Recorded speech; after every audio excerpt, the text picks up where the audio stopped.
Good morning, ladies and gentlemen, and welcome to the show on this Monday, the 7th of March, 2022. Thank you for tuning in. Glad to have you guys here. Now, I'll tell you guys what. The war in Ukraine is raging. And during the, I don't know, I'm going to try to phrase this correctly. There was a real push in the West, the Western countries, to do something. But the problem is in doing something, if they go too far, push it across the line, they could trigger an all-out conflict between West and East and be nothing left of the world. That's seriously. The Ukraine conflict right now is in a period where it could move into a second phase where it drags out for a very long time. That's where we stand right now. And the West, and the people in the West, we have a very short attention span. I'm just being honest. We do. We have a very short attention span. You know, something can be a major story this week, and if it's just dragging out too long, I mean, we're on to the next thing on the TikTok. That's the way we are. You know, I want to tell you guys something. Back in the 1950s, we were all excited. We had such a wonderful world. Oh, we had everything you could want back in the 1950s, and food prices were cheap, and it's a baby boom generation, and the world looked bright and new and fresh, and everything was great. 1950s, 1960s, you know, things were good. But, you know, we thought about these new technologies that we were going to have, and we just drooled over it. Oh, we won't have to work anymore, and we'll have flying cars. Cars will fly through the sky, and we'll have all the modern conveniences, and we'll have technological advancements like you've never seen before. We are all hopeful for the future. Well, the technological advances have come now. Now, do you know, if you go out into the jungles, like Brazil and stuff, not Brazil, but you know what I mean, out in the middle of, where would it be, New Guinea or someplace like that. You know, out in the middle of the jungle, and there's jungle people living there who don't have anything technologically advanced. I mean, they're living like hunter-gatherers. They're living like in handmade structures that they make for themselves, you know, what they call huts. And they might be laying in a hammock. Well, they don't have to work very much. They have the easy lifestyle. The men might go out hunting in the afternoon, which they enjoy. And that's about it. What else? They don't have an awful lot. It's not easy. I mean, it's not hard for them. Our modern technological lifestyle is crushing us, making it harder and harder. You wait all day long, you end up waiting in lines, and people are herded like cattle in these long queues waiting for everything. You know, I mean, it's not making things easier for us.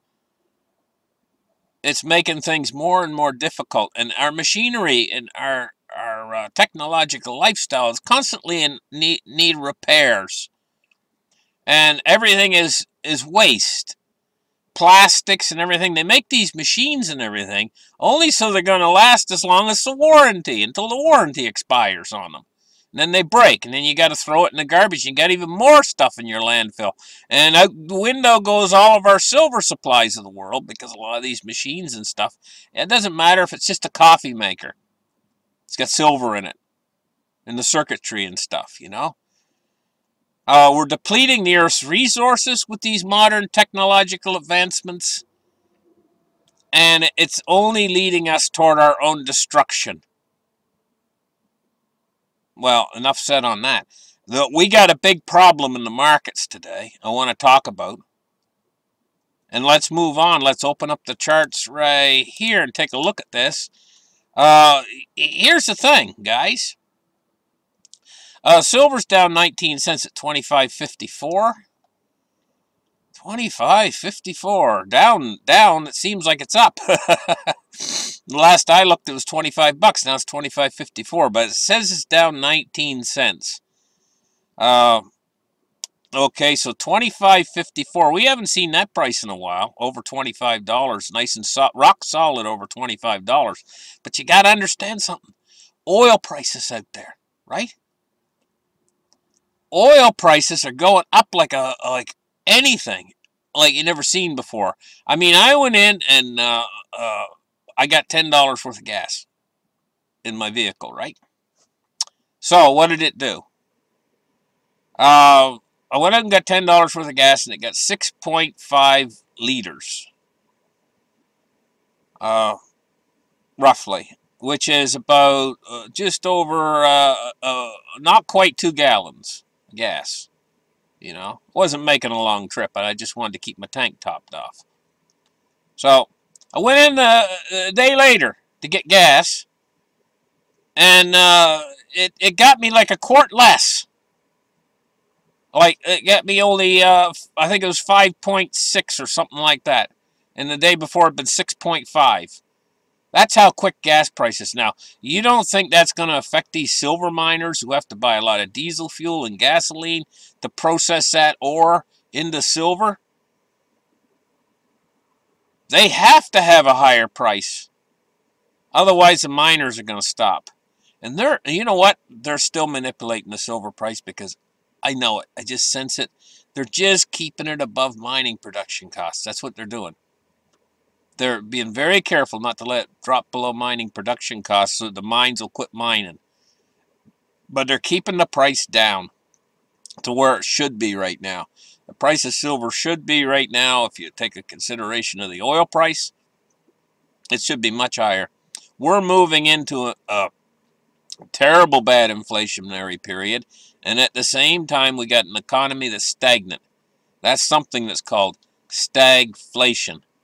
That's what we have, and we got it in spades right now. So let's take a look at the gold price. Gold is $19.79. It's up $6.50. Yeah. You know what? World leaders have to be very careful about this Ukrainian situation. I just want to say that they don't trigger a wider conflict. And it's going to play itself out. I know there's this awful sense out there, we got to do something, but you don't want World War III. Don't want that. Don't want that. Don't want that. There's been too much nuclear proliferation over the past decades, you know. And they do not want World War III. Do not want that. But I don't think that's going to happen, at least not in the immediate future. Let's surely hope not. I think we're moving into another phase in this war. I think this is going to be a long, drug-out phase where this is a very bad situation. It's been very tough on all of us. You know, because, I mean, let's face it, we went into the 2020s. 2019 ended, we went into the 2020s. And it seems like we've been through one thing after another. It's almost like, I mean, it's like, it just seems endless. It just keeps coming and coming. And for us, some people have got off a bit easier than other people. Other people have been affected a lot harder by it than other people. And we're all just trying to find our way and manage and muddle our way through all this mess. And you know what I see as the biggest problem in the world that's causing all these messes? Is something that's called sovereignty. It has followed us like a plague from the Middle Ages to where we are now. It used to be back when they had kings and stuff, and kingdoms, and sovereignty, and they had a treasury and all that. We've carried that into our culture, and we have these sovereign states, you know, and these are the ones who are fighting amongst each other, not the people. The people of Earth, they just want to live their lives and raise their kids in a peaceful environment. But you got this sovereign business. And this is a big problem for humanity now. It could destroy the world. Sovereignty, something that's come from the kings and is still here, is the biggest enemy of humanity. Technology has a potential to ruin us, but there is a hurdle that we got to get over with technology, where technology can improve our lives if we can get past that hurdle. And basically the hurdle is getting a world where we don't have all these sovereigns trying to kill one another. You know, they're maniacs, all of them. I'm not going to pick any one out and say, oh, this is a good one and this is a bad one. That's the problem, is we try to pick which sovereign we like and which one we think is good, and then we stand behind that sovereign, and then they just want to fight all the time for power and money. The sovereigns, you know, and these sovereigns is a big problem for humanity. That and a technology that is based in fission, not fusion. That's the hurdle we got to get past. We got to get past nuclear fission technology, which is the initial stage of nuclear technology, and move on to nuclear fusion type technology. And once we get past that hurdle, then the world is going to become a stable, secure place again. But we got to have nuclear fusion. And they're just on the verge of getting it now. They've been working on it for a very long time. When I was a kid, they were working on it. They'd try to light the fire that would never go out, the nuclear fusion fire, where you bring the atoms together, very similar to what happens in the sun, and it would go out. They tried with magnetics and everything else in the 1980s and everything they were trying. Finally, they're starting to get it now. They're starting to understand how it works and how to actually implement it. For a little while, we thought we had it with cold fusion, but it turned out to be a false. It was false. They didn't really have it. Anyway, I'm wandering here a little bit. We got a gold price that's up $5.40 today at 1978, getting up near $2,000 an ounce. Let's take a look at cryptos. Now, here's what I got to say about cryptos. I forecast this crypto bear market way in advance, and I told you when it was like $68,000, I was telling you there's a buying opportunity coming. And I said it could go as low as 29,000. Well, we didn't make it to 29,000. We made it down to, I think, 34, but I wasn't far off. Now what I'm telling you guys is this buying opportunity is coming rapidly to an end. It's not going to last much longer. And so if you're not on the train, you're going to miss the boat on this one.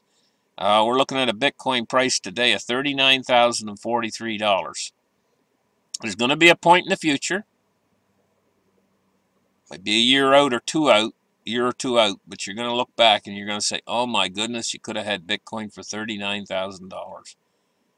Or you could have had them for $34,000. And it's going to be as big, that's going to be as big a deal as back when it was 3,500 and it went up to 60,000. It's going to be the same sort of deal all over again. Because there's no limit to how high priced in dollars these Bitcoins can go. That's been proven. There's no upper limit to it. It's all in your head about what it's worth. You know, if it's worth $30,000, it could be considered cheap. At one time, a $39,000 Bitcoin would have seemed absurd. Back when they were like $200. You know? And if you'd said to people back then, oh, they'll be $40,000, people would say, what? These things? Are you kidding me? You know? And it went all the way up to 68,000. Now it's back down to 39,000, and 39,000 looks kind of cheap. It's all in your head. It could be $800,000 a Bitcoin, and then a $39,000 Bitcoin would seem like nothing. This is the way with this thing, you know, and it's amazing, but that's the way it really is. Let's take a look at the Dow Jones today. It's off 404 points. 33,210. You have to understand, we're heading into a hyperinflation, guys. It's going to take a little while to get here, and it's slowly progressing. That's because the real economy is basically toast. They've destroyed the real economy. We don't have a very good economy. Not really. They say it's a red-hot economy and stuff. It's a bunch of BS. But the thing is we got stagflation because it's a stagnating economy. And these price pressures are putting pressure on everybody out there. People are ready to snap out there. Listen, I'm going to tell you guys something. You go to your local shopping mall or wherever you go, be polite to everybody because you don't know what they're going through. Quite seriously. In what's happening in their life, you don't know what they're going through. They might be going through pure sheer hell. Because it's caught this world and this situation and finance and everything. Some people are getting hit a lot harder than other people. They're losing their jobs and stuff. They don't know how they're going to feed their kids. They're just barely making it, and mentally they're just holding it together. So be very polite to everybody you meet. Always give them the benefit of the doubt, because they might be going through the worst situations you could possibly imagine. And trying to keep an upper chin, trying to keep their composure. And you come along and you're rude to them, they just might snap. And why be rude to people? What's the point in it? Just be polite. It doesn't cost anything to be polite. It doesn't cost you one penny. Anyway, listen, guys. Let's move on. We're going to take a look at a big problem here. Crude oil today, $119. Now, that is a big problem, but there's an even bigger problem. And I'm going to get right to it. Right here, take a look at this move index. This is a monster of a problem. It's starting to get out of control. This is your banks. Quite seriously, there's a problem in the banking system right now. It's showing up here in the move index. This is also your credit markets. And the credit markets are that part of the banks where they all just play this game with your money, trying to make more money and stuff. It's called the credit markets. So this is a window, an eye into the credit markets. And a higher number with this is bad. Bad. Very bad. And it has been going up like a rocket. And this means the banks could have insolvency problems overnight caused by this number going too high. Because this is my window into the credit markets, and it's not looking good. It's in a danger level right now, and it's going up. The higher it goes, the worse it is. And that means your money is not safe in the bank. Anything over 100, your money is starting to get not safe in the bank. And it's up to 130 and climbing fast. And we don't know for sure if the Fed will be able to control this thing. And we could see bank insolvencies. And what do? They get bank insolvency now? Well, it's all written in already. They can do something called a haircut. And what that basically means is they can not only freeze your money in the bank. Well, you saw what happened to the people in Russia. They're standing in big, long lineups trying to get their money out of the bank. And then you get there and the ATM's empty. And you can't get your money out of the bank. This is it right here. This means instability in the banking system right now. There's an instability. That's why this is up to 131. Try not to keep too much money in the bank. I mean, okay, you have to pay bills and stuff. Understood, But just be aware that this number gets higher. We could see suddenly an insolvency crisis within the banking system. Now, the Federal Reserve, in all of their wisdom, I'm being sarcastic, has made a lot of liquidity in the banking system to try to shore up the banking system. But, it can still have huge problems appear overnight because it's so over-leveraged, such an over-leveraged system that we're in right now. Let's take a look now at bonds and rates. And we're looking at rising yields today. About 6 basis points, roughly. on the U.S. 10-year, 5.1 right now, at 1.77 on the U.S. 10-year, and 2.17 on the U.S. 30-year, and it's up 2.7 basis points. Dollar index today, 99.18, and it's going along sideways, but it's getting ready to go over 100 on the dollar. Thank you guys for listening to my show. Like and subscribe, and we'll catch you guys in the very next episode. Bye-bye.